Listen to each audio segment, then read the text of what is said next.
Hello, ladies and gentlemen. Welcome back to the Jamie Bolan podcast, now available in video form. My guest today is one of my best friends and our first repeat guest, Nic Alvanis. Nic is an elite calisthenics athlete, becoming 2022 Streetlifting World Champion for his weight category. Well done, mate. Nic is a sponsored calisthenics athlete, calisthenics coach, and co-founder of the University Calisthenics Association, which seeks to unite and ignite the calisthenics bodyweight fitness scene across all universities. Nic is also an amazing musician and Latin dancer with a passion for salsa and bachata. Today, Nic and I share with you an amazing conversation we had following our many deep talks and philosophizing on life and making the most of it.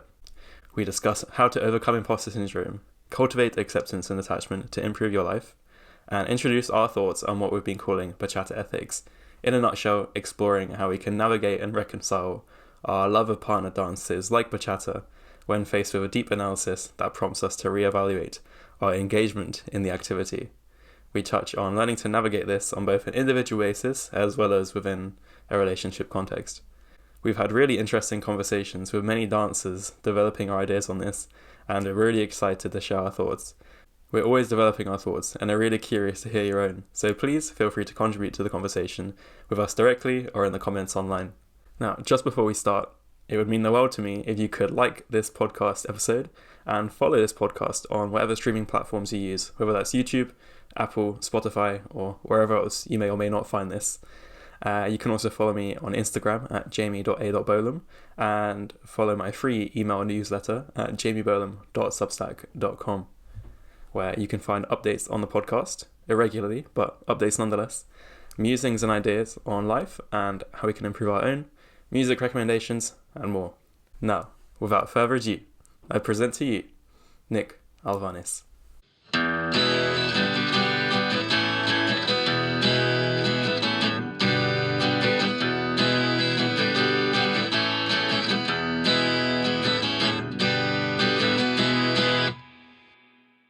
Nice, we're recording now, bro. Welcome back to the Jamie Bolan podcast with our first repeat guest, Nic Alvanis. Nic, how you doing, bro? I'm good, bro. I'm good. How you doing? I'm good, mate. Mate, you're the first one I had on the podcast. You're also the first video podcast guest, so I feel like you're the first time for everything, man. You know, what can I say? What else? No, I'm joking. um, okay, mate. So we've got a few things we'd love to talk about. We're gonna keep this one. We've got like literally like 5 brief bullet points, and we're just gonna go conversational style, and keep it as natural as possible. So, Yeah. Nic, what would you love to talk about most? Let's have a look at the lists. So, Why don't we pick up where we left off our last conversation? We can go for sounds I'd be good, man. quite imposter syndrome, to be honest with you. Talk about Even though imposter that syndrome. sounds kind of like weird, like me saying I'd be so down to talk about imposter syndrome, but yeah, because that's where we left off our last conversation on call. So I think That's it very picks true. naturally, to be Yeah. fair. Yeah, fair man. Okay, do you want to go first? I've been thinking about it the past couple of days as well, but Yeah, yeah, how about you go first? Have you had any updates since our last yeah. conversation? Where do we get So to in our conversation? Yeah. to be honest, I kind of blanked on where our last conversation was on imposter syndrome, or exactly what. Well, we both basically were like, damn, we've been feeling imposter syndrome lately, right? Even though like we're on paper, I mean, we are these high performing guys, we've got lots of achievements, etc. Like you're literally a calisthenics world champion, although you're so humble, literally, I don't think you've ever said it yourself. Like when we were plugging Calisthenics Society, we had to tell people, oh, by the way, Nic's a world champion because you're just so humble. And yeah, me, like I've now graduated from Oxford Uni, like literally the best uni in the world by many rankings. And yeah, here I am, like waiting to move country for a job. Um, and in the meantime, doing different research bits and yeah, having a little wobble or making backup plans just in case. But looking at jobs on LinkedIn, and I'm like, oh my gosh, like I don't feel prepared for any of this. I don't feel worthy of it. Like I'm like, oh my God, like I'm feeling imposter syndrome again because I had it through Oxford. Everyone has it at the start, but like by the end of the year, I was like, I belong here. I'm chill. But it's weird to have it come back. How how do you think that you subconsciously overcame it? Because what I find interesting about imposter syndrome is the fact that we talk about it like we've experienced it, but at the same time, if you look at your credentials on paper, you've not been blocked by anything like that. Like as you just said, you got into Oxford, you've been succeeding, you just got this, job offer in Taiwan. So we talk about and what we feel a certain way, but actually naturally you have overcome it. And yeah, what do you think's caused that? Because yeah, like What it's that's deep, man. Yeah. No, you're right. We have overcome it despite. So, what do you think? So, what the question is, how you've overcome it, or yeah, because like thing is, for when we speak about it, it's so prominent in our lives. Like, yeah, when I was yeah, on, obviously no one saw the call that Jamie and I had when we first spoke about the topic. But when I first spoke about the topic, it was definitely something that felt very close to my heart and very prominent in my life. Yeah, it felt like it, I was facing this all the time. But then if I look at my credentials on paper, it obviously wouldn't like seem like it's been an issue because I've managed to basically overcome that and do the things I'd still do the things I've wanted to do. So I just wanted to ask how you think that you've kind of mentally, subconsciously being able to park that yeah, essentially. that's a really If you good question. I would say for me, how one overcomes imposter syndrome. I think first and foremost, it's nice to know that everyone's got syndrome to an extent. Like nobody knows what they're doing to an extent, right? Like even hearing stories of high level international treaty, creation, like the Convention on Biological Diversity. When you realize like how those things are created, you're like, oh wow, I could do a decent job at that, which you'd never think you'd realize. But I think realizing everyone's a person, right? Everyone's a flawed creature. Obviously, like our LinkedIn's and our Instagrams are the highlight reels of our professional and personal lives, right? But like we're all fallen creatures. We've all got our issues, I guess. So realizing everyone's in the same boat is nice because literally one of the first things we were told at Oxford was like we've all got imposter syndrome here. It's totally natural. Like you've all gotten in. Like you're all good enough. The PhD students have imposter syndrome. The staff have imposter syndrome. Like everyone's like, oh my God, like is it a joke that I got in here or like what? So I would say that I'd say just chugging along despite your uncomfort. Like just keep on keeping on. And eventually, like when you're starting something new, you're always going to feel anxious or not confident in it because you haven't done it for the first time. It's only through repeatedly doing that that you get comfortable, and it's only by kind of going out of your comfort zone that I think once that kind of new territory becomes part of your comfort zone, then you don't have imposter syndrome related to that anymore, right? Because you're like, oh, I can do it, right? I think it's perhaps because we're starting these new yeah, stages of our lives, right? Where we're like, oh my gosh, like I'm technically prepared to do this, right? But there's a lot of things that I don't know that I'm going to need to learn, right? Where you're like, oh my gosh, like can I do this or can I not? I feel like I'm not qualified yet. And I think that's where imposter syndrome comes in. I know that's literally why I asked you. I find that interesting because basically, when I was thinking about it this past week, I was just thinking that when I'm comparing myself almost to people, for example, the same age as me or in similar environments, it really doesn't hit me as much. But it only hits me when I'm very out of my depth and I shouldn't be technically in the position I'm in. So, for example, right, when I was 15 or 16. Actually, let's say when I was 17, right? I was a fairly accomplished Cali athlete by that point, right? Even though I'd only be training 2 or 3 years, I was still pretty good, right? I'd done decently well in a competition. And no one around my age obviously was coaching at the time, right? Yeah. Fast forward to now I'm 20, and you've got much more 20-year-olds who are coaching. So I almost feel subconsciously validated and like I have a right to coach, basically, right? But now if I actually look at it objectively, then to be honest with you, when I was 17, I would strongly say that I had enough value to be able to have done some small coaching on the side, right? So I think that, yeah, like you said, like it's helpful to realize that it comes up mostly when you might be in an extremely unique position Mm. and ultimately, well, it's kind of obviously obvious with imposter syndrome, but ultimately just, yeah, it always just comes back to comparing yourself to others and you just gotta almost just be content with the idea that you're just not going to be in the exact situation as someone else and and yeah, that's what's helped me the way I think about it and learning that I'm just on a different timeline, completely. Yeah, that's good, man. 100%. Yeah, I guess I would reflect on that as well, and I guess add like yeah, like for me, it's when you're learning something new, right? If I was to get a job looking at I don't know GPS colored wildlife movements, like I've done, from a master's, I'll be like, okay, piece of cake, right? But if you're looking at something new, say I'm looking at academic coaching, right? Or as a little side hustle. Like if anyone wants their personal statements reviewed, legit hit me up, dear listeners. Side plug. But doing that, right? Like I can do it. I've done it already, like just voluntarily for friends, right? And they've gotten great results. But if I'm trying to make a side hustle out of that, I feel like an absolute, not a fraud, but I'm like, I haven't done this before. I feel like an imposter, right? So it's reminding yourself that you actually can do these things. And that I guess, like you said, like you've got a right to do it, like you've got the grounds for it, right? If you reflect on yourself and don't beat yourself up too much, like we're all capable of good things. So Yeah, and also trusting that you're a good person. Now, it sounds stupid, but like, because one of the things that used to obviously piss me off a lot is that I'd see people, as you said, like who are completely unqualified doing courses, for example. That's something that annoys a lot of people. You like you've got all these like scams about how people who aren't even millionaires are making courses on how to become millionaires, just to oof, yeah. yeah. And what it always comes back to though is realizing that we have good intentions, that we always want to provide quality. Like I know that whenever I start something, I'm not going to let myself do a shit job, and I got to trust that me doing my best is enough in that situation to basically to get past the imposter syndrome. Like I remember, for example, when I was starting at the marketing agency with a couple of my friends, they will remain anonymous. But I remember, yeah, landing that first sale where like we hadn't I had to basically we had to essentially talk about our experience and know about our portfolio when we had no experience. Yeah.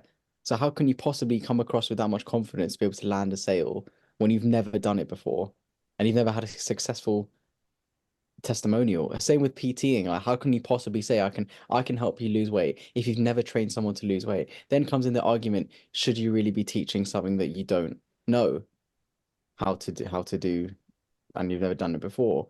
But then you've got all the other conversations about how there are like PTs who are overweight, for example, who are teaching weight loss. They've never done it themselves, but how do you That's think me. they got the first client to teach the weight loss? You know? So Mm. yeah, it always has to be a plunge that you have to take. And that actually links on to another conversation we're going to link on into this anyway about taking the plunge in general.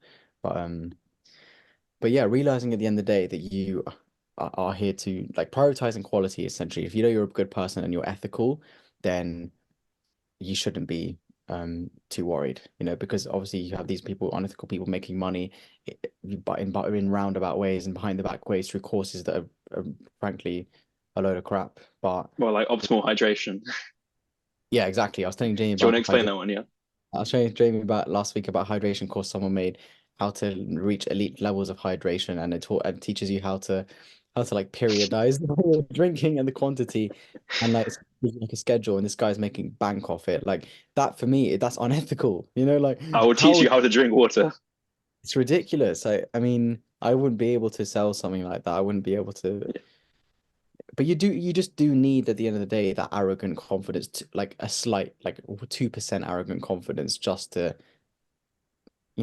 stick your head out. And Yeah. it's kind of like I think for people who are generous and ethical, for example, I think it's actually quite a tough pill to swallow because we don't want to stick our head out like that in an arrogant way and risk our humility being jeopardized. Yeah. Yeah, for So sure. Yeah. I guess that's where being too nice is a hindrance, right? Too humble per se. Although I don't know. I don't know. Can he be too humble? I don't know. What do you think? well, have you ever had a time where you feel as if you've missed an opportunity because you haven't grabbed it by the horns with full confidence? Mm, Have you ever had that before? You felt it slip away in I'd front of say you? probably more in the past. I think that goes into romantic relationships as well. If you're just too scared, like I think getting over your fear of talking to people, guys and girls, like I think is one of the best things because otherwise, so many, you know, lovely people you meet, just you're not going to meet. And I think stopping, yeah, letting that fear stop you. It's the same in if you were trying to attract a client, right, or anything, right. Don't let that fear stop you. And the first thing you do anything, you're going to feel super scared. And it's natural because you've never done it before, right? Confidence comes from, in my opinion, confidence comes from doing something enough times that knowing that if you fail, it'll be okay, right? That yeah, you might hear a no in whatever aspect of life. You might not meet your goal, but you're still alive, you know, and you can live to crack on another day. And I think that's where confidence comes from. It's like, hey, I'm fine, win-win. So yeah. And would you say there's still a balanced way to do it where it's not almost arrogant? Because what I kind of argue Mm, is need a bit of a slight arrogance to it, or that's almost true. like delusional confidence is what I like to say. Ooh, But I'm delusional not sure confidence. it's necessary because there are other ways to do it where it's completely balanced. Yeah, I'd just be honest, I guess. You don't have to be delusionally confident or arrogant. Like, don't say things you don't believe, you know. You can be like, look, I've got some good skills. Let's say it's like a business thing, you know. Like look, I've got good skills, I've got good credentials, whatever your qualities are, Like I know I will do my best on this job, you know. I mean, I've never made a business pitch like that before, so I can't say. But yeah, I just be honest, like know your worth, know you're a good person. Like you said, that's something I want to talk about later. I'm going to note down is values. I think I think values underpin everything.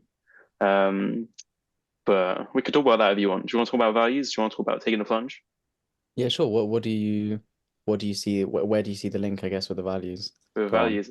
I think that comes into confidence as well. And actually, I think beating imposter syndrome, I think what I've realized is the previous advice I would have given, right, for myself or anything, my motto was like, put your best step forward, That's a salsa, as in salsa, so in life.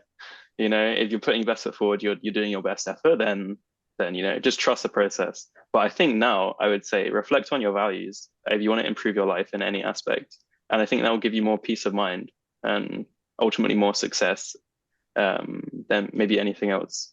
That's a big claim. Oof. Then I think if you reflect on your values and you have good values, because recently I've been reading The Subtle Art of Not Giving a Fuck by Mark Manson. It's a great book. I've only like 40% through it, but he's saying about choosing good values, right? Because if we're feeling like a success or a failure in our life, that's judged on metrics, right? And those metrics are based on values, right? So if I've got poor values, if my values are externally linked. They're linked to something outside of my control, like owning a house in the Bahamas, right? Or having a big flash sports car, or having loads of publications as an academic or something.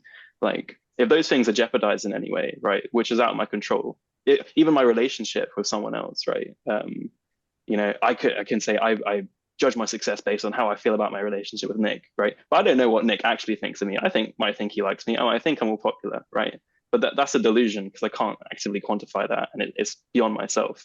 So let's say me and Nick have an argument one time or a disagreement.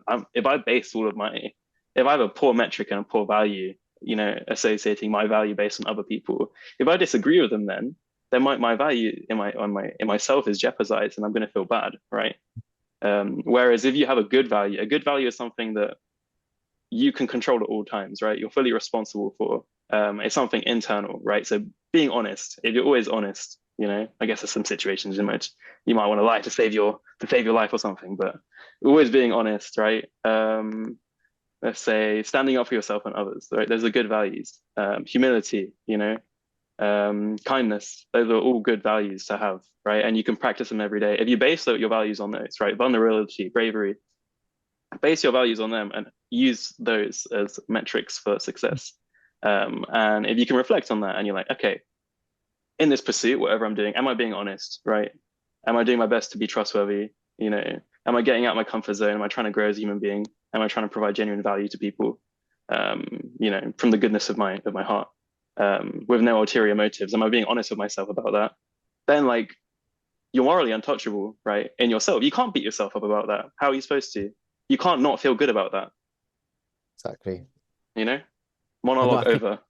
no, no, But I really agree, and I think what actually we're saying in a roundabout way is actually that if you're strong in your identity, then you can more easily detach your own judgment from detach the judgment on you put on yourself essentially. Like as you said with imposter syndrome, if for example you don't achieve a certain thing and you don't do a certain thing, you are so strong in your values and you are accepting of the fact that you're on this journey of growth that you actually are able to almost write it off and say, you know what, that's fine, that's part of the process. And actually it's so funny you talk about that because that's a topic I've been talking about so much with my friends recently. It's really, detaching judgment in all situations, from everything, from arguments, from yourself, yeah, in every realm of life basically. But I really think that that's very true. Like for example, I'll give an example. When I started dancing, I took a long time for me to come to terms with the fact that this was in my identity, dancing. I didn't want to, I was almost scared to label myself as a dancer because I'm not a dancer, I had this,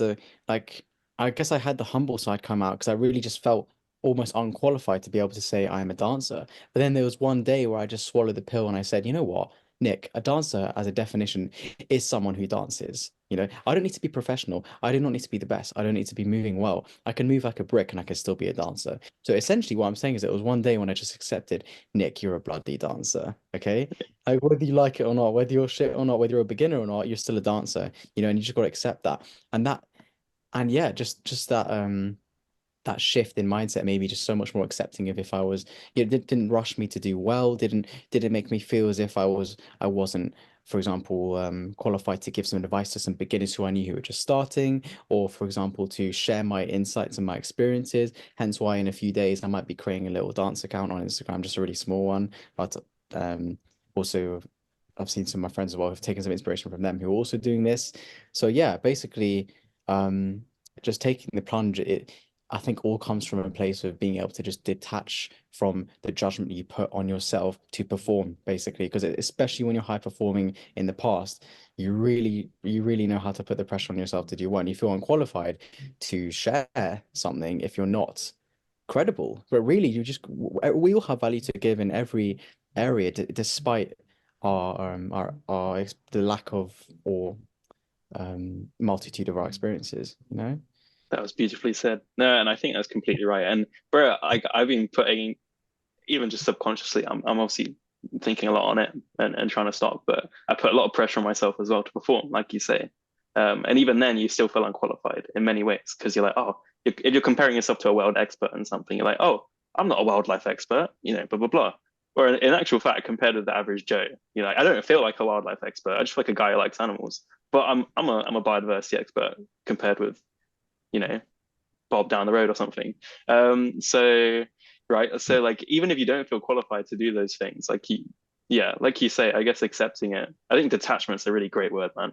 Yeah. Do you want to speak more on detachment, or what else would you detach from? So detachment is from judging yourself. How would you actually detach from that? Where do you think that comes from? That's a good question. Where it comes from. And does it feel like a dispassionate detachment? If you're like, oh, I don't care about that. Like, what does that No. detaching feel like to you, right? Because I think that's where the word detachment, maybe people get the wrong idea, maybe. Well, okay, yeah, I know I can elaborate on that. So what I personally mean by detachment is a detachment that comes from a place of acceptance completely. It's more of a detachment that frees me from my own um as I said, from my own judgment and from my own opinions and from my own criticisms.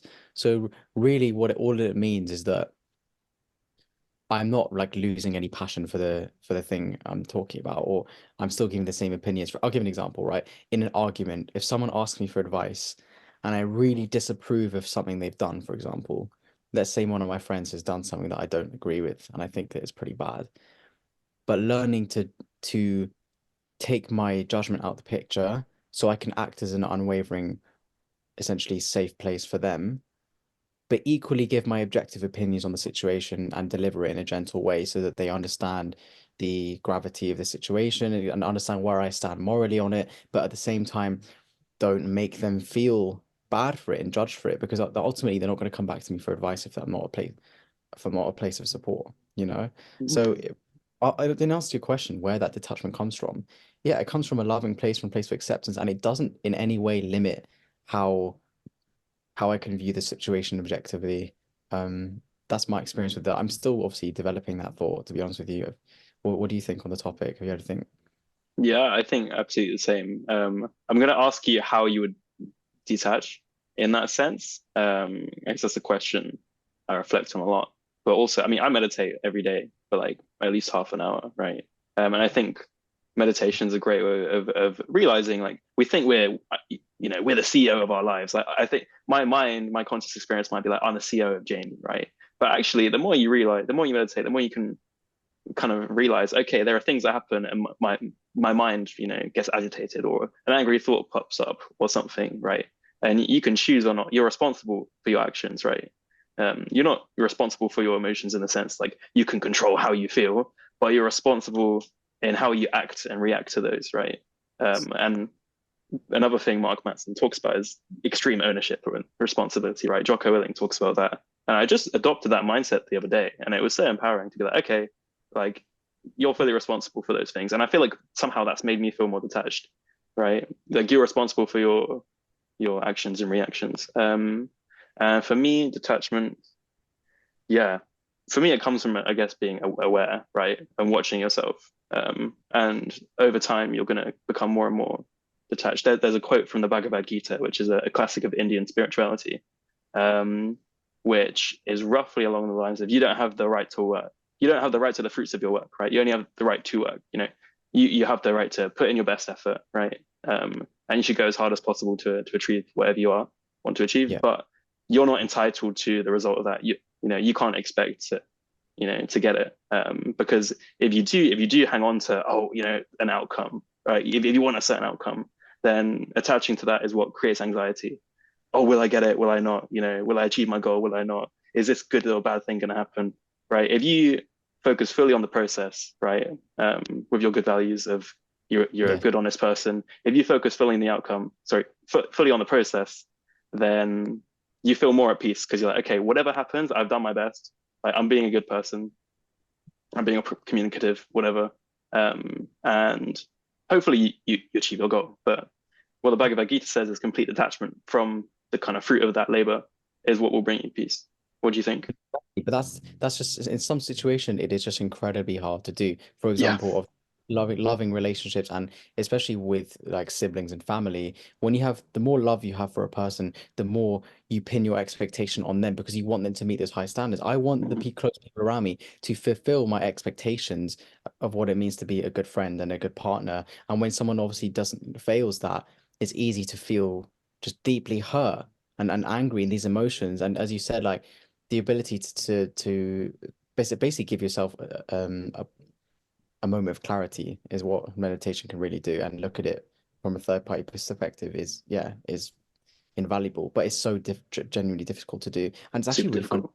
right? Because I was watching a video, not to tie this into this conversation, but it was No, of on course. about a porn yesterday. I see if it Yeah. seems like this can come back to this topic, but like but like literally it spoke about how one person that I was watching online was talking about how to control his impulses in general, he also obviously he also does meditation as well. It's that's the same thing he does to do the exact same thing, to be able to detach from the impulse and the emotions he's not from the issues he's feeling, but to be able to look at them and react in a reasoned and rational way. And it was so really like this whole conversation, it goes back to self-control. And as you said, like if you are strong in your values, then you can more easily step away from the situations and almost be acknowledging of the positives in front of you. Like for example, the switch situation I gave you, if my friend disappoints me, I can detach from the actual action they may have done, but I can sit here and say, you know what, though, they're reflecting in the best way they possibly can. They are clearly in a state of self-awareness, and they are trying to grow internally, and they are improving themselves right in front of me, and what more can I ask for than that? They are doing their best, we all make mistakes. I've made mistakes, but I'm a good person, the same way I wouldn't want someone to judge me, and basically for them to look at me and my worth based on my actions essentially, and my credibility, because it's not about that, it's more about someone's temperament at the end of the day, I Mm, think. for sure. um I'd agree completely. I think when it's yeah, like you said, the people you love the most are the people it's hardest to do this with because you have so many expectations, I guess. Or like you're like, oh, like if only you did X, Y, Z, like you could be at this level, like you could be king of the world, queen of the world. You know what I mean? Like you could absolutely crush it if just X, Y, Z, right? But I guess that desire, that love for someone to succeed, we have to be careful not to try and change someone, right? If yeah. pressure comes to change someone, if that desire to change doesn't come from within them genuinely, then like it's not sustainable and it's unhealthy, right? Um, but one question I would have for you, bro, is if you were to then communicate it says running out of time on Zoom. Ooh. If you were to communicate, you have 10 minutes left. Yeah, you have the like you said, let's say someone comes to you with a problem, right? And you want to be a safe place for them. You want to be a judgment-free zone. You want to be a place of support and nourishment for your friend. but you also disagree with what they're doing, right? Let's say morally, or let's say they've crossed a boundary of yours or something. How would you communicate that? Because for someone like me, and there'll be many people out there, I will make my whole self have difficult conversations, but it's not something that comes naturally.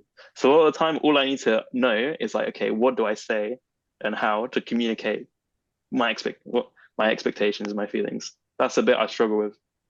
No, actually, really good question. Because to be honest with you, I'm not just to preface all of this, by the way, I'm by no means perfect at this, like still, because I've struggled with it recently, especially in my life. There's been some pretty major things happening around me, right? But I would say the ability to in real time is genuinely the most difficult thing. Like For a lot sure. of the time, but I feel like, it's okay to have to say to someone, actually, I need to step away from the situation and I need to think about it and not give something in the moment. Like for example, if someone close to me, they will remain anonymous. But if they I'm thinking of an example of someone who said something to me that got me really fired up in terms of how they acted, and I genuinely couldn't see straight. I couldn't see straight when I was giving them. I couldn't talk logically and objectively, and I had to remove myself. I just had to. But if we're talking in the moment how to do that and how to deliver it and separate it, it's just the ability to essentially gain control of your emotions and say to the person, firstly, before I give you my advice, I want you to know that whatever you decide and whatever you do is your decision. You are autonomous. I'm here to support you, and you ultimately will choose what you want to do. I'm not here to control whatever you choose, but I'm going to give you my honest standpoint on it, and then proceed to gently deliver your perspective. For example, I had someone who will not be named who got cheated on a couple years ago, right? And in the moment, I did not, had not thought about this topic at all. So obviously, I imposed my judgment on them, what I would have done, and I strongly condoned their desire to get back with the person, for example, and made it very clear how I felt on the topic. Out of obviously a place of love, I wanted to protect them, you know. And what do? They did go and get back together with that person, but now a few years later, there are they unfortunately split up again. And obviously a few years ago, I had said in the past, this is what I believe you should have done.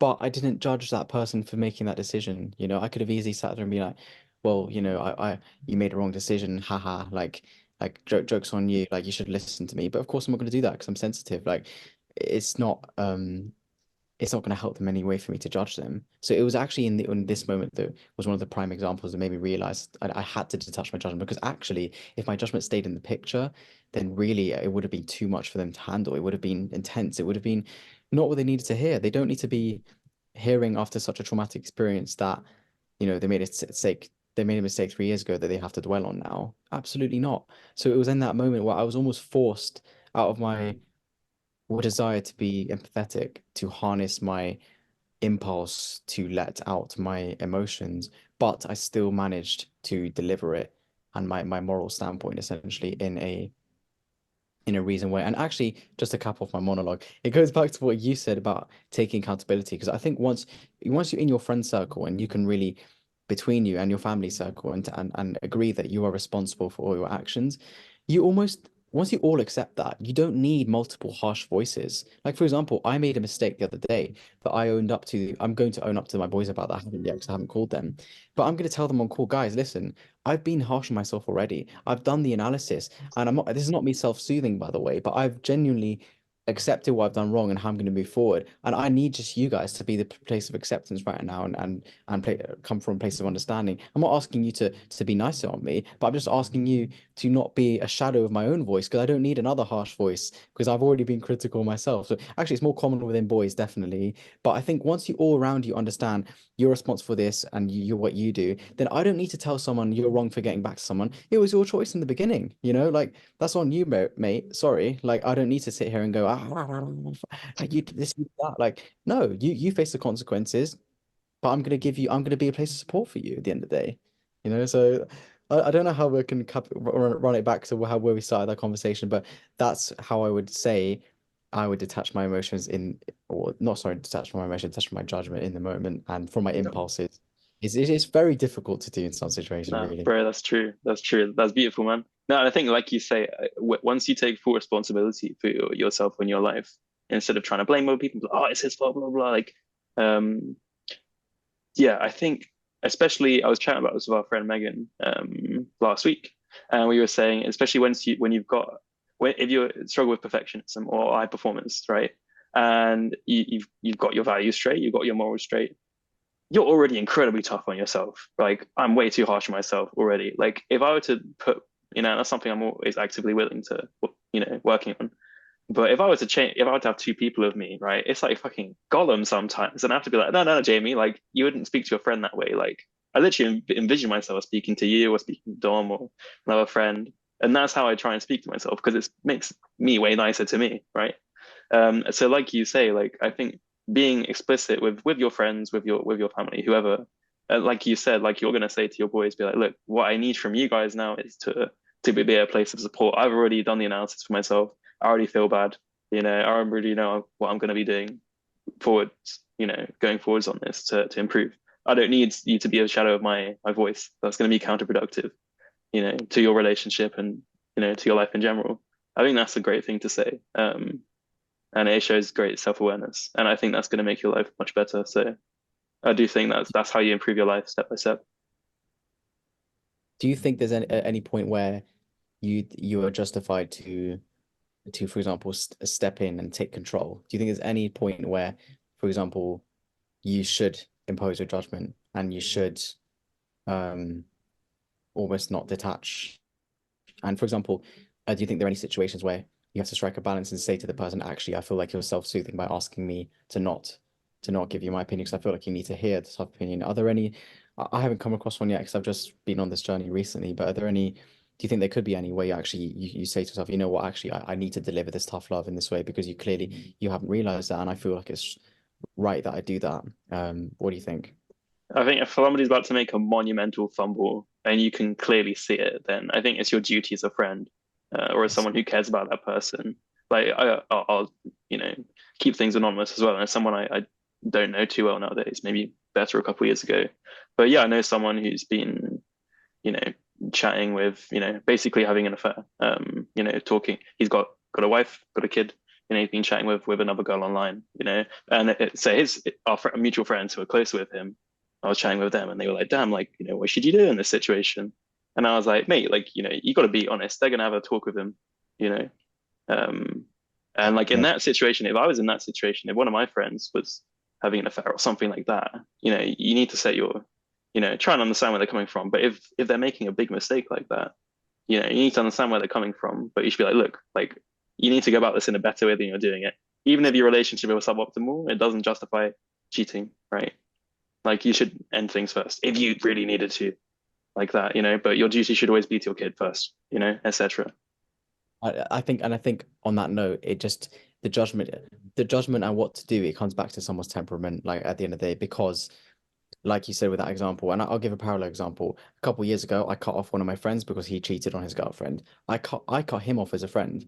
Now one could argue or one could debate, should you cut off a friend if they cheat on someone? Because obviously that goes heavily against my morals, right? And I was talking about it with Megan as well. Funny enough. Big up, Megan.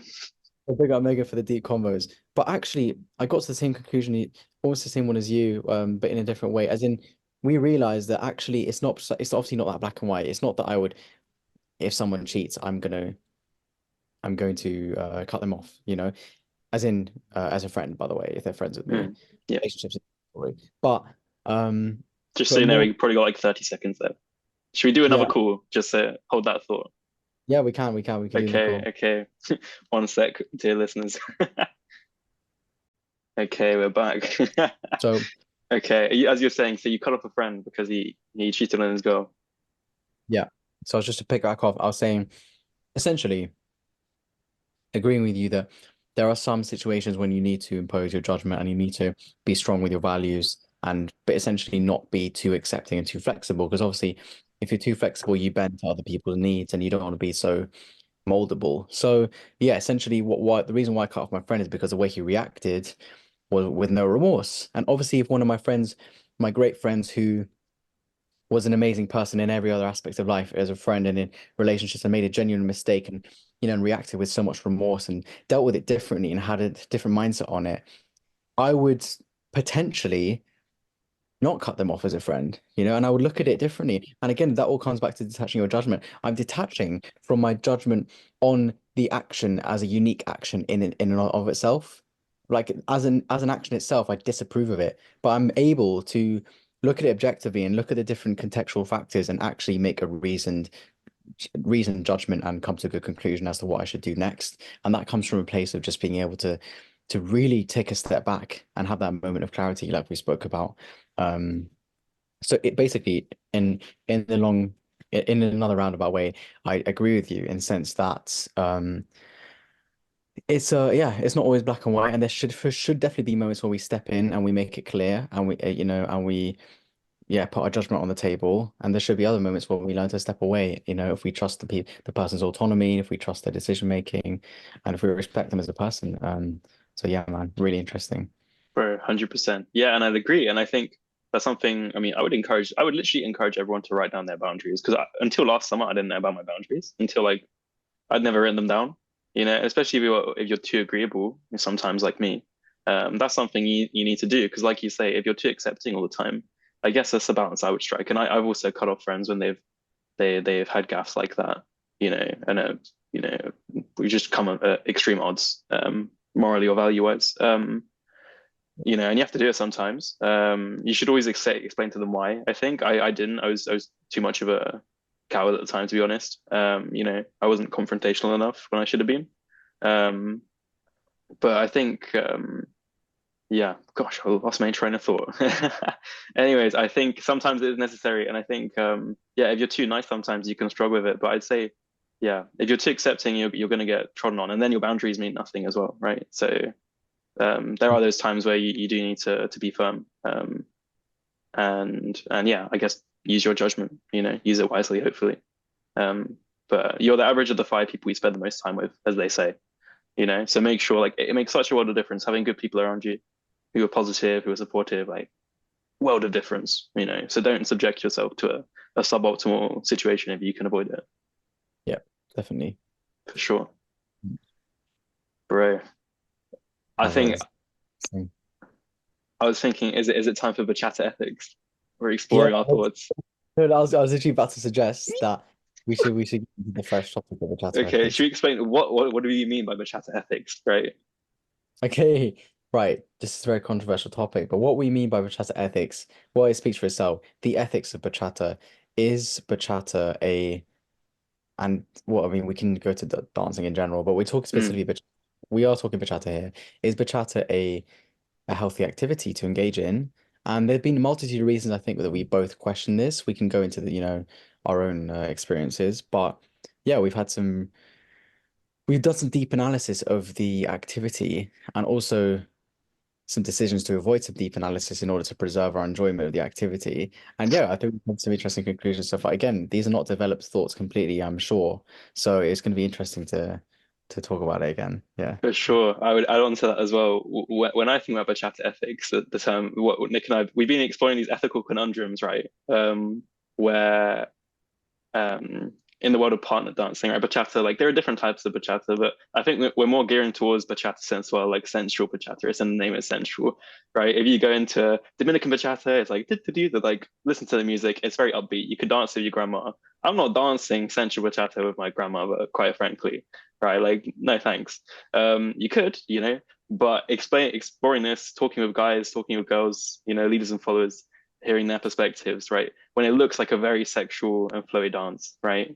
And if you see it for the first time, you've never danced before in your life, you're like, oh my God, like what the fuck?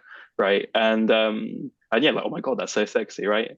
And when the lyrics for some of the songs, I mean, in many salsa songs as well, to be fair, but many songs in general in dancing, there's quite provocative lyrics. How do you navigate the situations, especially when you're in a dating scenario, right? Where you're dating someone, like they're obviously going to feel uncomfortable to an extent, right? So we're exploring these. We've had many philosophical discussions on this because obviously we both love dancing. I love bachata dancing. Nick is an insane bachata dancer, right? That's You, the you come on leaves and bounds. So we love this thing, but how do we preserve it and how do we keep it as an aspect in our life going forwards, in a dating world, etc. Because how many people in the salsa bachata world are chronically single, right? How many people have had them have been told, it's me or the dancing, right? like it's natural to feel jealous to an extent, right? So how do you maintain this? And yeah, we've been speaking with different people about it, but Yeah, what are I've your got. thoughts to start with? Yeah, no, I was going to ask you to kick off because I was just going to say, for you, how did that conversation come where did that originate from, that conversation? Was it introduced to Mm, you? Do you remember where it came from? I don't remember if we spoke about it, but like, yeah, how did you start questioning, should this be something I should be thinking twice about, basically? yeah. I think for me, I didn't think I thought anything of it until I started dating someone. I'll keep the name anonymous, but I had a lovely, salsa bachata romance last year, with a really lovely person who I respect greatly. Um, and I think dating someone, then you're like, hang on, like then you start to feel jealous, right? Like you might have, let's say you have a little dance crush on someone, right? And you're like, you see them dancing with someone else, so you're about to go ask them for a dance, and somebody takes them away for a dance. So like, no, like no, I can't dance with them. But it's like it's much less than discomfort if you're actually like falling in love with someone or you love someone, right? To see them dancing with someone else, like if it's one of my friends, if it was like you dancing with my girl, I'd have no issues, right? Like I trust you completely. And I think this is one of the things we're exploring about is how we address these conversations if you're dating someone in the dancing world, right? Understanding the male and female perspective, right? Because you both experience very different things, right? As a man and a woman, but as a leader and a follower, and how you navigate being able to dance, right? And trying to communicate each other's feelings, right? Because I was like, okay, I might trust my boys, right? If one of my friends was to dance with my girl, but at the same time, I know there are some slimy guys in bachata, and especially, I mean, there are slimy guys everywhere, but you're in physical contact, right? That you can manipulate someone's body very sexually. There are some guys who just use it for sexual gratification, right? And in that situation, does my girl have boundaries, right? Do we have boundaries in place where she can respect my feelings towards that? Because I'm going to see someone dancing with my girl and feel like I feel a bit jealous, right? If you see them having a good time, like, smiling, whatever, obviously I think you should still be able to dance, right? But it's natural for someone to feel jealous, right? If when I moved to Taiwan, if the work permit sorts themselves out, it's a much more conservative culture, right? If I wasn't dating someone, sorry, if I wasn't dancing and I was dating someone and I saw them dancing and I see them holding hands with someone in salsa, right? I'm gonna be like, whoa, they're holding hands with another guy? Like, what? Right? That's gonna make me feel jealous and insecure because maybe it's a boundary that like I don't understand what things are like from them. For us now, having danced for, I mean, over 2.5 years in my case, I feel nothing downstairs when I'm doing essential bachata, right? Like it's not sexual for me. I'm thinking of my moves. I'm like, okay, rotate my hips 45 degrees, go like this, right? Like, but then you do have connections with people as well in dancing, right? So there's all these kind of things that, it's natural to feel discomfort and it's normal and you shouldn't pretend that it's not a sexual dance to an extent, right? Because I think there are some sexual aspects, but trying to Yeah. navigate, okay, which moves, are there any contraband moves, right? Because the more I think about it, I'm like, okay, I'm gonna get stand up, right? Adjust the camera, even like a bum roll, that's my mic, okay, hip roll. Is in that of itself, is that sexual? I don't know. Even if I'm going like that, that with my hips, right? Like, is that necessarily sexual? Like, not necessarily. I'm touching my hip bones, right? I'm trying to keep it PG. Even though sexual, sorry, sexual, even though sensual things, because followers often say bachata feels very flowy, sensual bachata, right? And you're like, whoa, like, whoosh, like, I understand it. This is why I think it's good for guys to follow sometimes.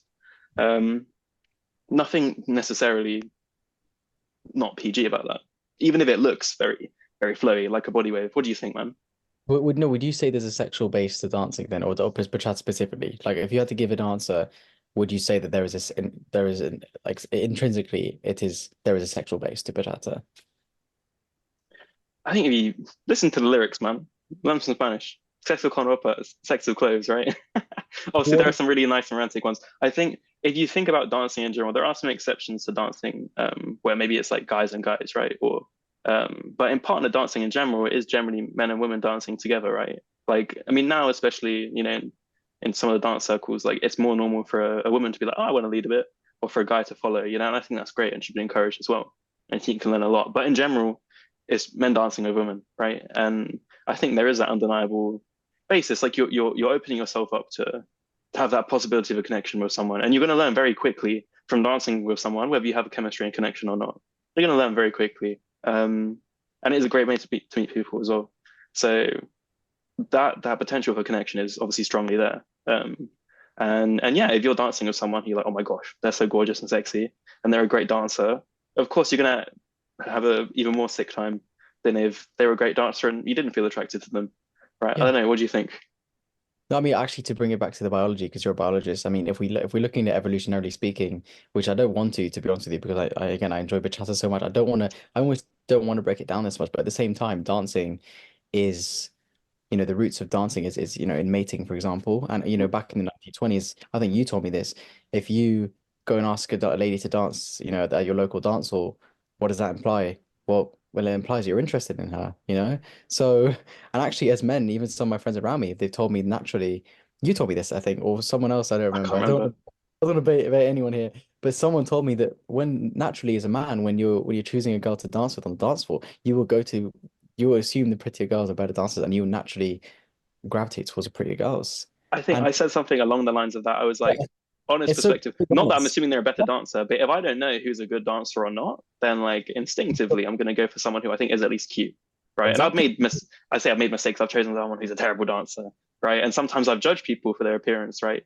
And then someone who I'm like, oh, they're not that cute ever. Sometimes they're sick dancers, and they're some of the best dancers I've dancers with, right? So don't be judgmental, you know, No, fellas, when exactly. you're choosing someone to dance. Don't be judgmental. Be judge, if you're gonna choose someone, choose them based on their dance moves. Unless you think they're cute and you want to say hi, in which case go ahead. But you know, It genuinely comes back to like, because for example, right, when I'm bringing this topic up, I would agree. I would say that there is a sexual base of bachata, but what I want to make clear is that I'm not running away from that. Like, I'm very much content to. That's not me writing off and saying, oh, just because it's a sexual base, that means that in relationships we have to stop doing that activity. No, I'm not saying that. I'm saying that I admire. I feel more security as well, also in my relationships. Because just to go back to where it originated for me is the fact that I also recently got into something that was through bachata, and what the way I questioned it was I was led to question into the intentions behind dancing. Like I was asking myself through this autonomy kind of like conversation as well with because of my friend Dylan who opened me up to that. Shout out to him. But I was just thinking, yeah, why do I actually want to dance? Is it coming from a healthy place? Am I seeking the wrong type of dopamine? Is this desire to find new connections healthy? Stuff like that. And is it, can I function in a relationship with this? But actually going back to what I was saying, I think I actually feel as if someone can acknowledge that there is potentially a sexual base to it and some movements are potentially sexual expression, because of our ability to be able to connect with someone, and have those moments, then I actually feel more reassured, to be honest with you. Like, I mean, I wouldn't have met the person I'm with now if it wasn't for bachata. So by definition, it's clearly possible to have, something sexual spark during a dance, and mm, I'm not trying to run away from that at all. Yeah. yeah, I think if someone were to vehemently deny that, I think like you said when you tried to speak about this in the past, or when I've tried to speak about this in the past with people discussing bachata ethics, like if they're like, no, there's no sexual component to dancing whatsoever, if they instantly shut it down, I think that's more of a problem. If you were to date someone who's like, there's no sexual component to it whatsoever, like I don't know, like I think you need to acknowledge that there is that potential. I think where it come from me, and I think this is where my thinking has been going, because I used to think, okay, are there any contraband moves, right? Like, is there anything that's too sensual in sensual bachata, right? The one thing that maybe I could think, actually, there's two. Maybe one is when you put your heads together, if it's more for kazumba as well, or it's like a slow sensual bachata, right? It's a chill bit. I don't know about putting your heads together. Like, that's only when you have a deep connection. And like that could just be like it's like giving someone a hug. Like it doesn't need to be sexual. It's definitely a deep connection. So I'm not sure about that. The other one that I personally just taste wise don't think is a good move. I just don't like the way it looks either. Is like if you make your follower do a dip. Or sorry, if your follower dips, you shouldn't make your follower do a dip, right? Really? And no, not the dip itself, but when they like The shoulder go like shake, like that upwards. For me, really? it looks like a flopping fish, right? Where I'm So like, your interesting. followers like kind of flopping their breasts around, and I'm like, it doesn't seem in good taste to me. I'm like, oh, like if a follower does that and I haven't led them to it, I'm like, I'm like, yo, like for me, it just feels a bit like overly like boob centric, I guess. Fair enough. I mean, listen, bro, I think Personal that taste. we can accept exactly. We can accept that it's personal day. Like for me, for Yeah. example, one of the is like the way that neck touching is normalized under the guise of bachata. I also I think I've seen some Oh, you artists do really? that. I think it's bonkers. Like yeah, they'll like touch like the neck, or like for Mm, example, I personally believe that maybe walking body rolls because I recorded a video, the one I sent you actually, where yeah. well that was happening, and it looks a bit too spicy for my liking, and Okay. I didn't like how it looked. It just did Yeah. not look how it felt as well. But Mm, like. Yeah, obviously, in terms of the actual movements, I think there are definitely some contraband moves, but at the same time, I would argue that it's not about the specific movements. No, It's it's not. not about specific movements at all. It's about the just the general activity in and of itself.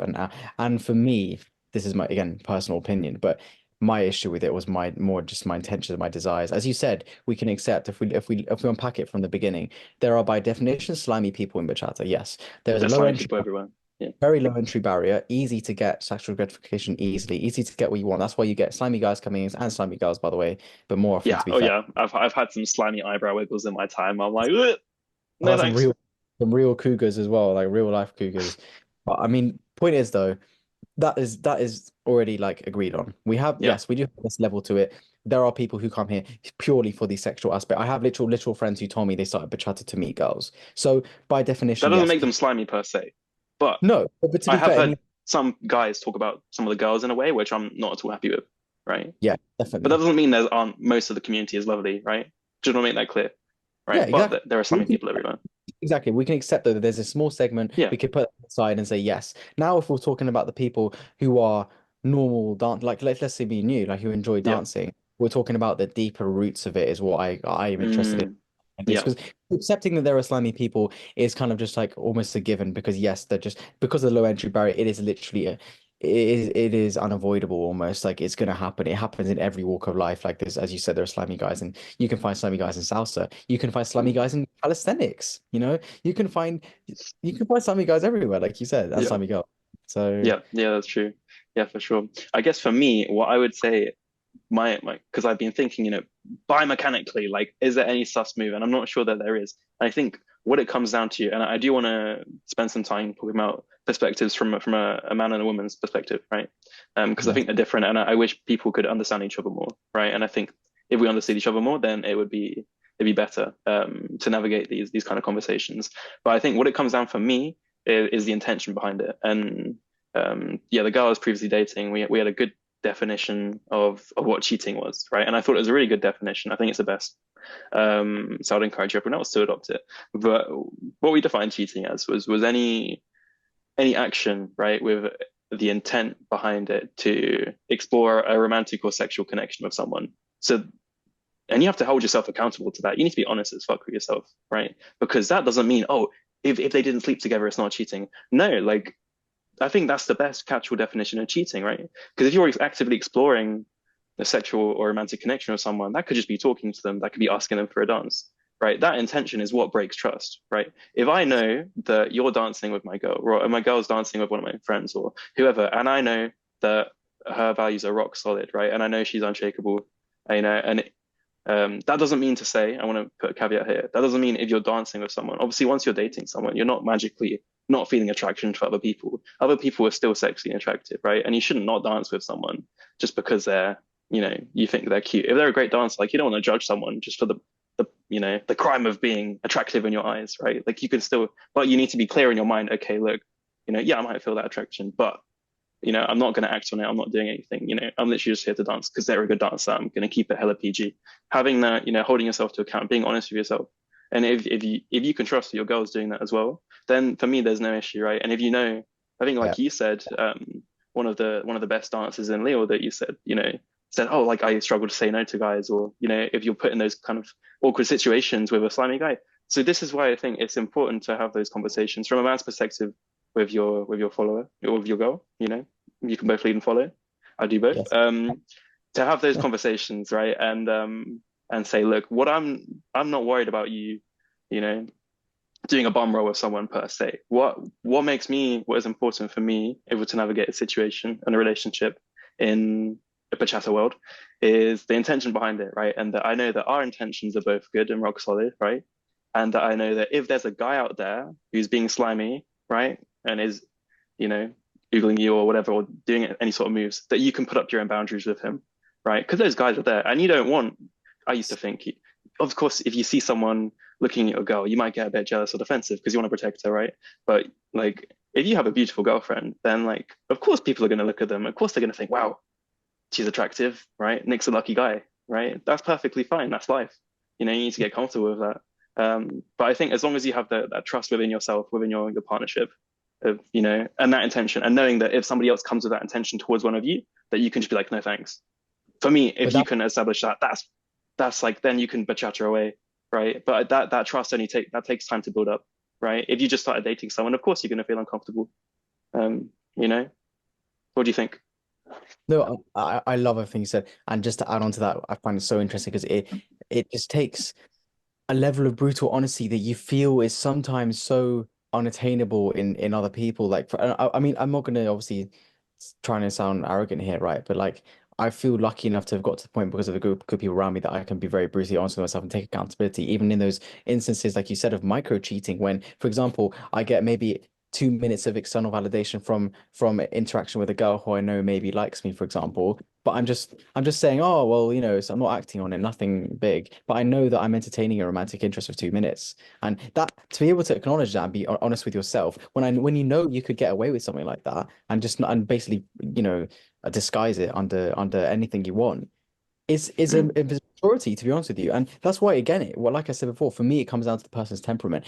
Like you said, if someone I speak to and I introduce this topic to, for example, after many times talking about it and in general, is very defensive and very intolerant to open discussion and intolerant to being accountable and avoidant of like in terms of taking accountability and saying sorry, then that is what worries me. As you said, if I have a relationship with someone and they are brutally honest with themselves in all realms of life, by the way, in all decision making processes, they are hard on themselves, they are critical, they think analytically, they take themselves outside the situation and think objectively. I'm not asking for a very hyperlogical person, by the way. I'm not trying to say that at the same time. I want someone who's emotional, but yep, for sure.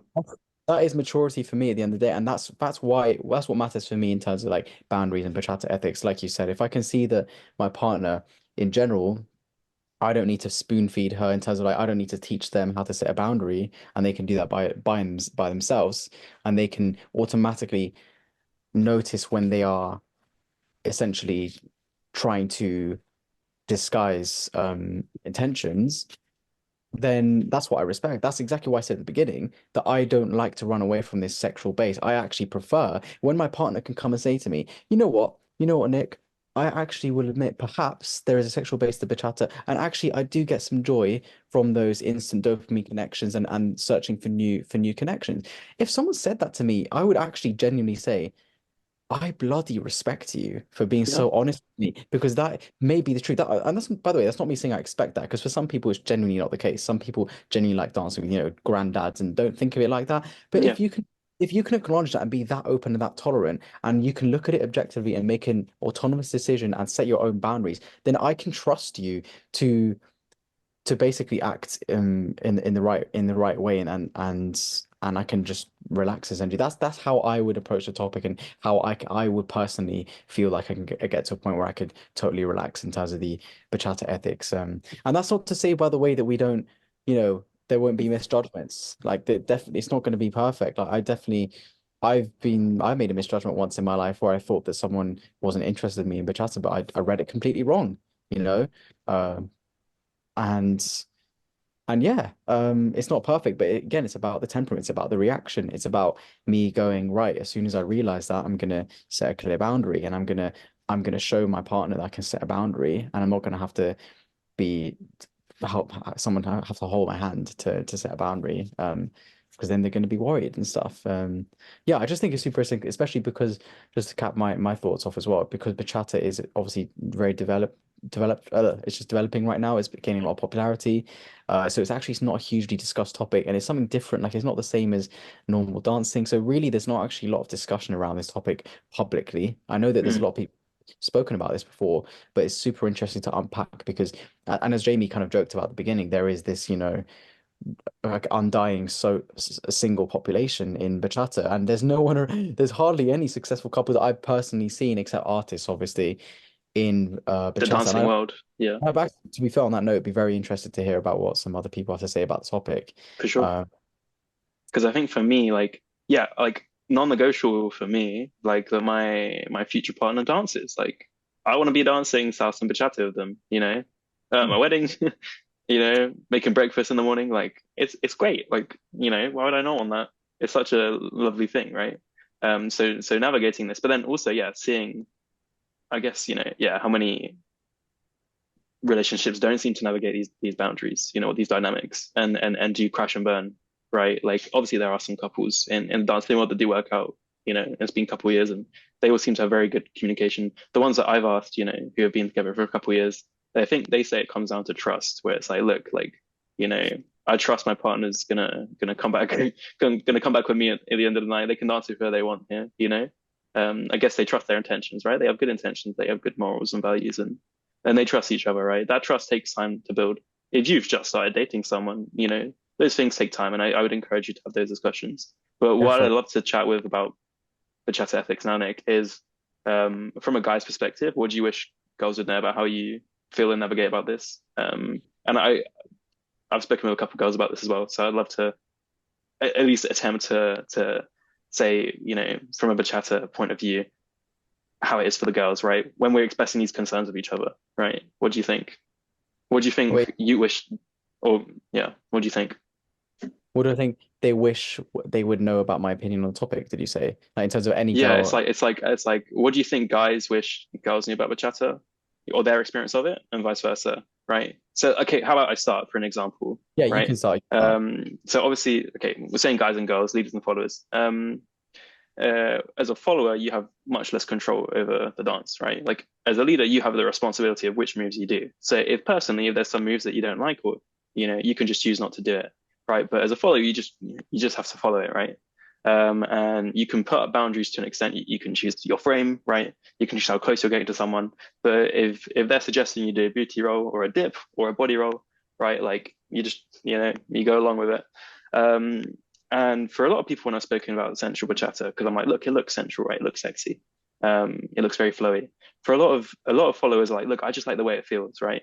Um, if it feels very slow, like Dominican bachata, I don't want to say quite rigid, like because it can flow as well, right? But it's a very different feel. But if you just practice by yourself, okay, like a body roll or the one like that, right, or whatever, it does feel quite slow. Imagine slow motion. Imagine slow motion running, like whoa, like it's that kind of feeling, right? And it's a very different feeling to what you'd get in a salsa dance or Dominican bachata or bachata moderna. And that in and of itself, if you're there, going like, wee, right, like it's it's quite fun, right? Like when we went to a Mambo City event like the other week, that was my first sensual bachata class in ages. But I had a great time, right? And also, I think this is why it's important for guys to follow as well, so that they can understand what the ladies mean. Because in and of that self, like the girl's not choosing to do any of these sensual things, right? But as biomechanical movements, right? They just feel flowy and they can feel nice. So I think that's one thing that guys don't often understand because we're so focused on trying to keep in time with the music and okay, I rotate my hips at 45 degrees and right, you don't get the chance to just enjoy the dance. So I think that's one thing that's really important for guys and leaders to understand from the followers' perspective, right? Is that when they mean we just enjoy the way the dance feels, right? No is potentially intended with that. Like it's just they like the way the dance feels, right? Biomechanically, and it just feels flowy, right? That's one thing that I didn't realize at least, you know? And I think other lead thing is it's funny how we're giving this advice. I mean I don't know what some followers think. Obviously, I'm not a follower, but I Oh yeah. definitely think some leaders are susceptible to the a similar thing, which is that they feel as if their priority is doing the flashy moves and the cool Yeah. moves, and equally like I've seen the girls I've had girls who are professionals who had their one of their finest dances with me when I was back in 6 months ago when I knew nothing, back when I was even a beginner because I was smiling, enjoying the dance, having fun, doing minimalist moves, and it felt good. It felt good for them. It was smooth, and yeah, that's what. It's not about the flashy moves. I think to be honest with you, it's really funny because that like ideology I think translates to all the aspects of life as well. Like for example yeah, like just I won't go into that conversation actually, but Hmm. it's not about the moves. It's about the connection. For sure. Um, that's what I'm Wise gonna say. words. Yeah. Yeah. Everyone reflects on those words very deeply. Yeah, just do the uncovering of that. Yeah. I'm not intended. Yeah, no, that's fair. That's fair. I guess, can I add on that, Nick? Yeah, 100%. Yeah. So what I would say as well, oh gosh, I lost my train of thought already. Oh my goodness. Um, what was I gonna say? Flashy moves. There was another thing I was going to talk about, which leads on to this. From a guy's perspective, I think I already mentioned it, but just to reiterate, I think what the guys are, in these situations, or sharing a concern or feeling a jealousy and bachata. It's not that you don't trust your girl per se, it's that you don't trust other guys to dance with your girl in a way that you feel is respectful. Like, because obviously there are slimy guys out there, right? And the solution isn't to be like, okay, that guy's slimy, you can't dance with him, right? Unless you know that, I guess, there's some explicit fucking sex fiend in the bachata scene who everyone's like, okay, don't dance with him. He's gross and slimy.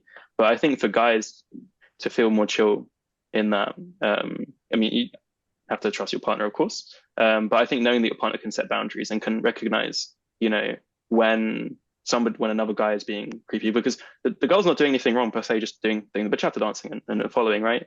But it's the intention behind it from the guy's perspective, right? The girl might not have any frizz intended. I've danced with people where, I'm just having a good time dancing, and for them, they're thinking it's all sexual or trying to flirt with me or whatever. And I'm like, look, like, no, no, Yeah. mate.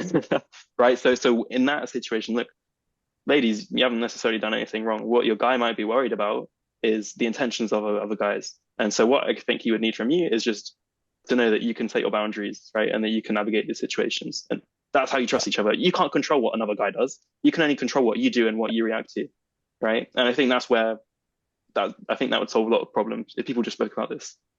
No, just like we said before, what matters is the person's temperament. If my girlfriend in every other aspect of life shows that self-awareness to be able to analyze everything objectively and yeah, and be aware of that type of stuff, then I can try and I can trust her to set those boundaries. I don't need to hold her. In fact, I don't want to have to hold someone's hand to say, "Oh, realize that that person's slimy. I'm going to point them out to you." I want you. I Yeah. want my mature woman to be able to say this, not literally, by the way, but no, but I want the girl I'm with to be able to say, I or by myself notice this guy is moving slimy and I'm gonna automatically block him off. And you know what? Goes back to also detachment conversation because guess what? This can go wrong. Of course, someone could judge that wrong. I've had situations, but in the past where they've judged it wrong, and actually a guy who you thought was completely, not slimy has then been slimy, on text, for example, after you've got a Mhm. contact a few weeks later. And that's Yeah, a okay. few months later, I know friends Like in that I'm in that situation. situation, isn't it? I'm not going to sit here and go, I'm going to doubt your ability to set a boundary. No, if you show me in that moment that actually yeah, I accept, I made a wrong decision in judging them, and I'm going to put my boundary in now. Then that's what I Yeah, care about. You've just again exemplified your ability to be strong in decision making and strong in your values. And it's okay that you made a mistake. It doesn't reflect I don't care about again, like we said, it's not about your talent in terms of spotting these sliminess. It's about the fact that when you do spot them and when it's bloody blindly obvious, you can set the boundary. And then I have for full sure. trust. I can relax so much with, and like you said, we cannot control what guys can do in any situation, especially if you're with a pretty girl, which I hope you are, then your guy's gonna get attention all the time. Or your girl, Mhm. sorry, get attention absolutely all the time. And it's just, Yeah. something you got to swallow, to be honest with you. For sure. Exactly. Yeah. Yeah, and I think it's yeah, exactly what you said. It's when you're in a situation like that, or when you can see that they're being slimy or something, because you might think that they're chill and just perfectly platonically friendly for months. And I know people in that situation, all of a sudden, guy tries making a move, and they're like, "Whoa, I misjudged the situation," right? Yeah. But when that situation arises, then you're like, "No," and that goes obviously likewise for guys as well. But I remember what I was going to say, Nick, was They got another thing is connection, right? Because what I realized, okay, I love salsa dancing and bachata dancing. I will dance it until 3 a.m. or like 5 a.m., right?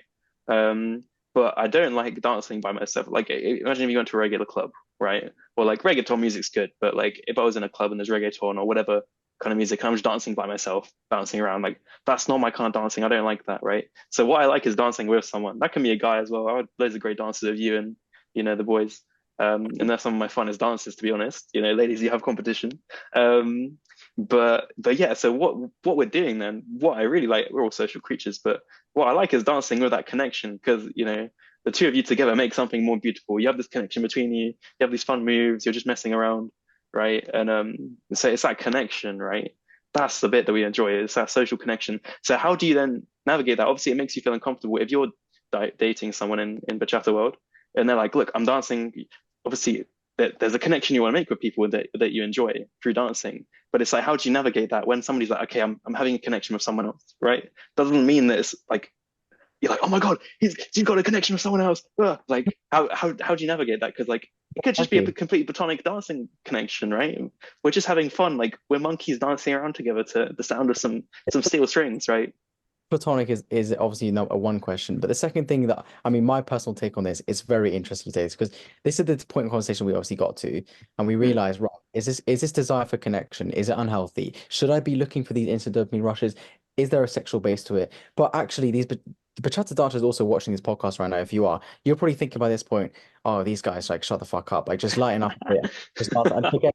And to be honest with you, this is where my executive decision to not be avoidant, but almost tell myself to line up a bit came in here because ultimately we want to preserve the activity we love doing. We want to be able to do We this both want to activity. dance bachata We, forever. don't- we all want to dance bachata. We don't want to be we're not sitting here, over analyzing and ruining something we love. But at the same time, I think it's healthy to acknowledge these things. And in response to your question, I do agree that I think I would say that in some situations, our desire to find constant new connections, and I really highlight the word new here, is something that I wouldn't say is healthy because if I think about it from me personally, if I constantly look for new connections, it's new, yes, new connections with people, it's new, more dopamine. You're not But that's satisfied with someone. You're addicted to novelty. why also I've pledged that potentially in the future I am going to stop expanding the number of people I dance with. I'm just going to stick with like my friend group and dance with them. But then other people would argue watching this as well would say, oh, but then you can't improve and try new movements. And for followers, it's again different because they are subject to trying new moves. So that they would do is get used to like the same moves if their leaders aren't learning new moves. So what I'm saying is it's just a very I haven't developed this properly yet, but I really think it's interesting to think about. Yeah, if connections should be something that we deep basically, but in my experience I think for my health, like healthy relationships for example, I have preferred and opted to accept the fact that connections are part of dancing and move past that and trust that our boundaries can be enough to to to ex- to basically permit each other to engage in those connections. But again, it remains to be seen if that's successful or not. So what do you think? Yeah, I think it comes full circle to what we are talking about with responsibility, right? Like you as a biological reaction, you can't stop yourself. You can't stop certain hormones from arising in your body, right? Or a thought like, oh my goodness, that girl's cute or whatever, right? When you're dancing, right? Or like just having a connection with someone and feeling that attraction, that's not something you can physically stop, right? But what you can do is be aware of that and be autonomous and responsible, right? And be like, okay, I felt this. What I'm going to do now is put up that boundary and back away, right? Because I'm a faithful man, right? Or woman or whatever. So that's what you can do, and that's how you maintain trust in that relationship, and is by holding yourself to account, right? You shouldn't need your partner to be hovering over you like a helicopter for that kind of stuff, and these are Definitely things not. that they're not gonna know, or they can't read your mind.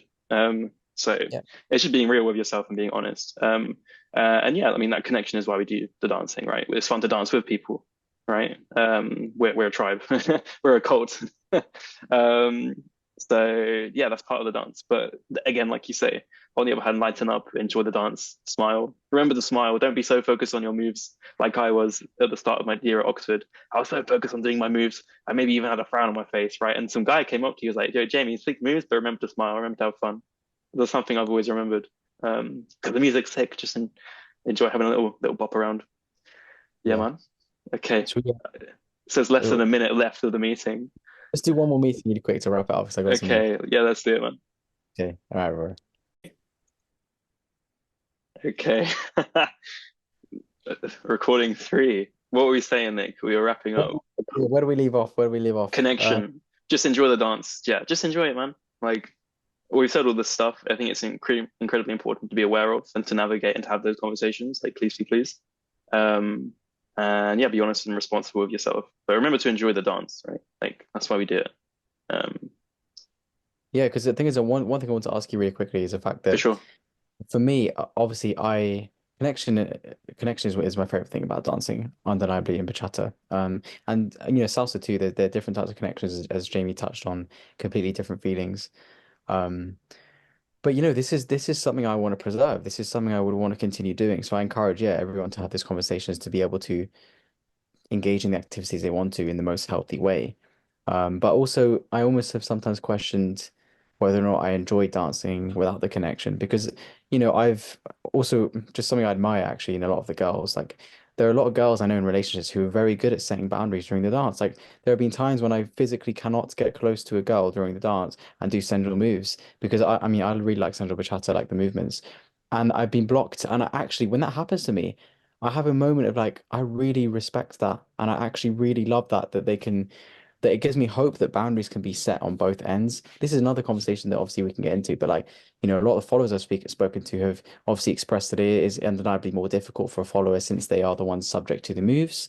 And, men are also more typically more physically strong, so it's sometimes harder to resist. Whereas leaders, we can control what we do. As for example, in relationships, I can control what movements I do with more ease, and yeah, I'm driving the car basically.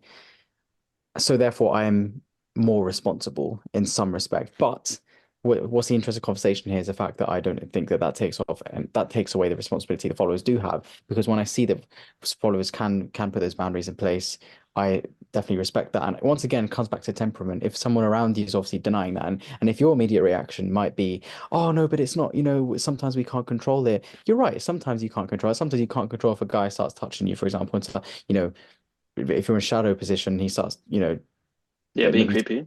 Yeah. he touches your palm. Of course, you can't control that. Yes, but I think we should sit here and be accountable and acknowledge that actually there is a lot that I can control. And let's not jump to either a black or white conclusion and say, oh, I'm going to avoid it and for the ease of my for my peace of mind. Let's actually accept and be yeah, be acknowledging that actually we can set boundaries. So yeah, that's why to lead back to the conversation, I want to ask you, Jamie, if you can if you enjoy this type of dancer, if you were, for example, yeah, if your attention wasn't on connection, for example, and you just wanted to have good dances, would you still enjoy dance much? Because for me personally, the best thing about dancing is having those connections, to be honest with you.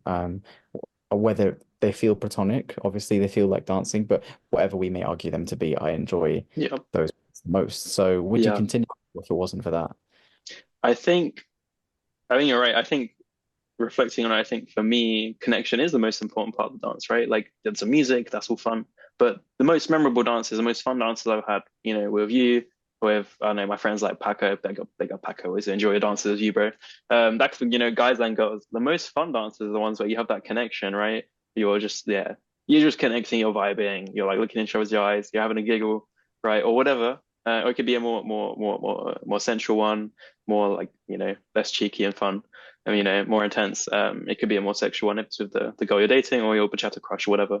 Um, but but yeah, that connection is one of the best parts of the dance, right? Like we're human, we're here to feel feelings and experience life as well. And yeah, that connection is incredibly important. If I didn't have that connection, there have been times, when you were dancing with someone and you can feel that, they're somewhere else in their mind. Maybe they're focused on their moves so much, or they've got resting south of bitch face, and the whole time you're like, oh, like, am I doing a good job or not? And then at the end of the dance, they have a good smile and they're like, oh, they give you a big hug. They're like, thanks for the dance. But at the time, because you haven't got that connection, because they've got resting sus of bitch face on, because they're so focused on the moves or the music or whatever, you're like, oh my gosh, am I doing a good job or not? And that yeah, that connection is really important, and that's why we do it. So not having that, you can still enjoy it.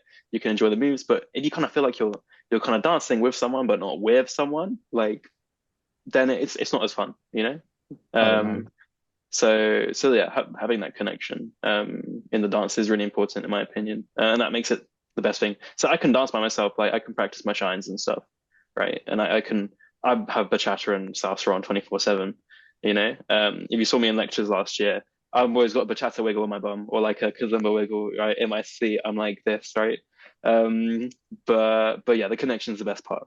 So Yeah, that's what I say on that. to go back quickly to boundaries, that is exactly, I agree, by the way, which is exactly why in my life and the people I've been around, we have accepted to still engage in those activities because that is what we love. And like Yeah, we can do it. We've after all the conversation we had previously about boundaries, yeah, we found ways to navigate it where it feels manageable and healthy. Yeah, again, as I said, remains to be seen how that turns out, if it is sustainable. But yeah, I think that is definitely something that no one wants to lose, in the dance, unless they dance for other reasons. yeah, But for but sure. super interesting conversation. Definitely one to be developed, I think, a lot more with time because there's more to unpack for sure. Uh, Mm. Kazumba ethics. No, actually, okay, quick word on Kazumba. What's your thoughts?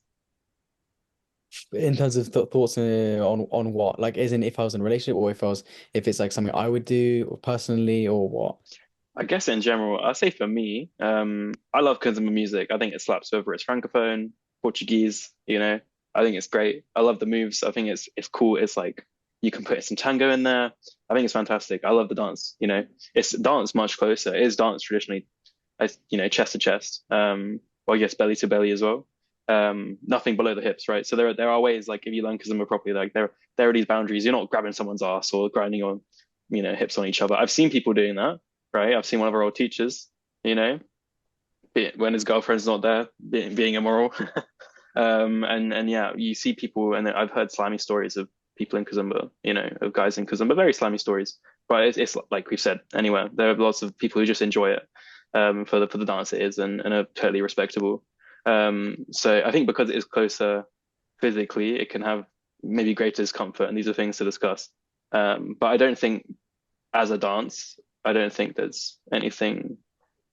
Yeah, I think it's just things to navigate exactly as we said here. I think everything we said here is applicable to any dance whatsoever.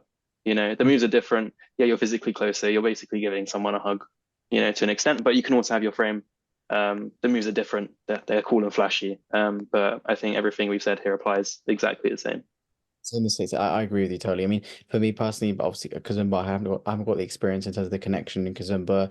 I'm very beginner in Kazumba, so I don't think I have the knowledge to comment on it as fairly. But yeah, I agree that if you can approach it in the same way, it should be the same. Again, here I'm going to detach my judgment because the activity in and of itself is for me personally a bit too close. I actually don't like getting that No, close with that. exactly. And if you're not comfortable getting that close, then Yeah, yeah, so I'm detaching my judgment right now, and I'm looking at it objectively as an endeavor or discipline, and I would just yeah, I'd apply the same thing. And if by the way, for people watching this who know either of us, if in any other setting, I would encourage you to think about how you perhaps judge bachata or dancing before you heard this podcast, because actually, I'm sure many people watch my stories and think, what the fuck? Like, what a fuck boy? What the hell is he doing? That's so sexual. That's fucked up. But hopefully, this has opened your eyes now.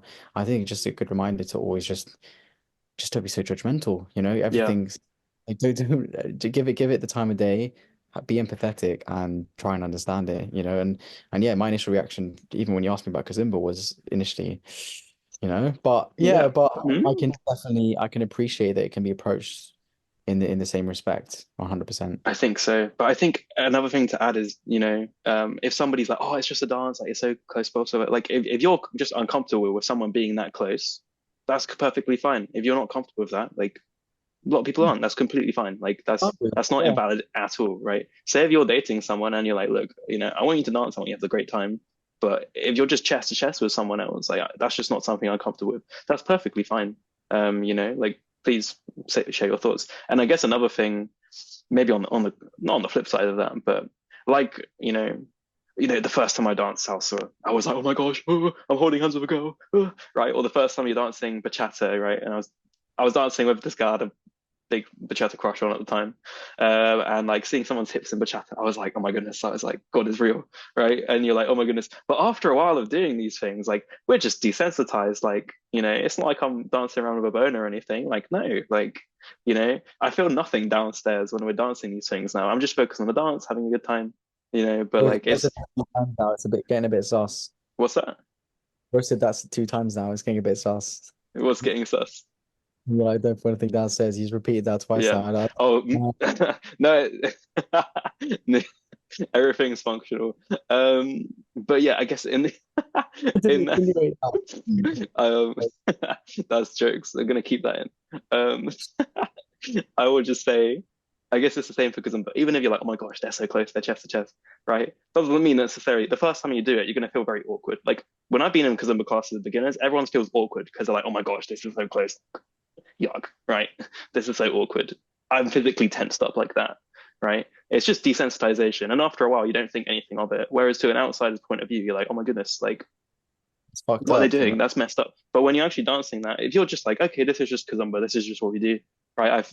I'm completely detached from this. Like, I'm not getting any sexual gratification from being chest to chest with someone. This is just how we do the dance, right? Like you can get to that point as well. So I'd encourage people to realize that's what happens. Obviously, you just have to trust whoever you're talking to, that they're being real with themselves. And if you're dancing with someone who you're really attracted to, then obviously it's different. But everything still applies. Yeah, come same brutal honesty. If you're finding ways to dance with an attractive person, be in a relationship through like Kazumba, then you be brutally honest with yourself and take Hmm. yourself away from the relation. And that just no one's gonna stop you doing that. I mean, that just comes from your own discipline and your own goodwill For sure. and yeah, crazy amount of trust. Honestly, dance in general, I think bachata and Kazumba, and it really it tests your trust, and I think it Mm. actually turns you a better person because if you can trust in these situations, then for me it's far easier to trust in any other situation. Like for example, I remember when I was 15 and the idea of my girlfriend going to a club by herself may have stressed me out. And I would never obviously, attempt to control anyone. But like that would definitely stress me out because I was back at the time I hadn't built my identity up properly. But now if I think about that idea, I mean, it's just absolutely nothing in my head. Like honestly, like because of all this Bachata Kazimba talk, like I'm here. I am desensitized, which we can debate whether or not that's a good thing. To be honest with you, because maybe it's not. Maybe we are just being conditioned to believe that this is okay within relationships. That's a Yeah, conspiracy. that's a good point. But at the same time, I feel like it's built confidence, built trust, and if I can navigate this, I can navigate something much more. I guess, yeah, much less important of a situation, to be honest with you, or significant, yeah. That's very So, true. Nice, mate. Okay, I think we would have asked you this probably at the start of, oh, sorry, the end of our first episode together. But wrapping up questions, mate, if you could have a message to the world on a billboard, what would you say? well, if we're going to stick on this topic, I'm going to go with a simple one of not don't be so judgmental, to The be honest with message. you. Yeah. Case That's, closed. that's my Nice, message. mate. Message. What's my message? My message is reflect on your values and choose them carefully, and reflect on the metrics as well. And I think if you reflect on those and choose good metrics, then